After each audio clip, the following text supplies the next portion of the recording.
Well, good afternoon. Here we are again. It's time to pick back up on our evening Bible teaching. As I said earlier this morning, I did work the weekend. I was kind of busy. Didn't get a chance to do anything yesterday, so I'm going to try to get back on here, and we're going to recommence our study.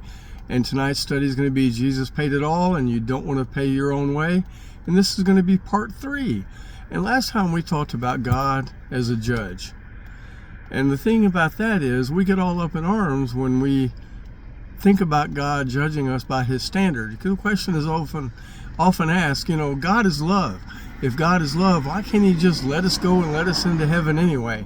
Well, here's the problem that we don't think about. God has many attributes, and we all know the 3 big ones. God is omnipotent, God is omnipresent, and God is omniscient. He is all-powerful, he is all-present, and he knows everything. But there's many more. God is love. God is our Father. God is our friend. God is holy. And finally, God is judge. And the problem is, those aren't divided up into equal increments where he's 5% judge and 5% omniscient. He's 100% of everything all the time. And it seems kind of crazy that we get so worked up about God, because that's the same mouth that we use to speak, and we talk about parents that don't discipline their children. What do we think of those parents? Well, we don't think much. We know they love them, but love for your children does not mean you let them just get away with anything. You have to discipline and occasionally even punish your children for the things that they do that you've told them not to do. But let's just make it real for a second. What if we went to a civilian courtroom and we tried some of the arguments that we try with God when we went before the judgment there? Let's say we were on trial for armed robbery, and we went before the judge and we said, "Hey, judge, I didn't even use a gun, and I only got a little bit of money anyway." Well, the law says that the penalty for armed robbery is imprisonment, and that's with no exceptions, and the judge is going to say, off to jail. And that's the same with God. God doesn't care about the size of our sin. God is perfect and holy. Do you remember that? A small sin makes us just as guilty as a big one in the eyes of perfect God. And James told us that in his epistle. He said, "For whosoever keeps the whole law but fails in one point has become guilty of all of it." And that is James 2:10. And then let's say we went before that same judge and we said, "Judge, I may have committed that robbery, but I didn't kill anybody." Again, the penalty for armed robbery is imprisonment with no exceptions. Judge is going to say, off to jail.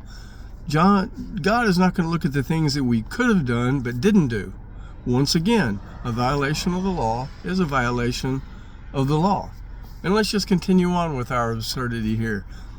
You're going to tell the judge, "Judge, I may have committed that robbery, but do you know I've been working at a food kitchen helping the homeless for years?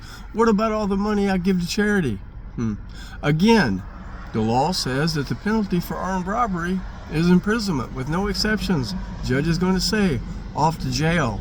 And what that teaches us is, no matter how many good things we may do, they don't make up for our violation of God's law. We cannot cover the penalty that is due by doing anything good. God is not going to put our good and our bad on a gigantic cosmic scale and let us into heaven if our good outweighs the bad. And then finally, we're going to say, what if we went before that judge and we said, "Now, Judge, I need you to look and see what that guy did." Well, again, the law says the penalty for armed robbery is imprisonment with no exceptions. Judge is going to say, off to jail. Now, here's the thing. God is not comparing us to each other to decide our innocence or our guilt. He only compares us to the standard of his perfection and his holiness. It only matters what we have done, not what anyone else has done. And finally, the last one, we go before that judge and we say, "Judge, I'm really, really, really sorry for committing that armed robbery." Again, the penalty for armed robbery is imprisonment with no exceptions. Judge is going to say, off to jail. That just seems crazy, doesn't it? The idea that we could tell a civilian judge we're sorry and expect to be released is just really absurd. The law says what the penalty is, and the penalty must be paid. And the question is, why would God be any different? If a secular judge started releasing felons for any of the above reasons, the hollering and clamoring for their replacement on the bench would be never ending. Yet when God does it, we get angry. What exactly is our problem? We'll see you next time. Thank you.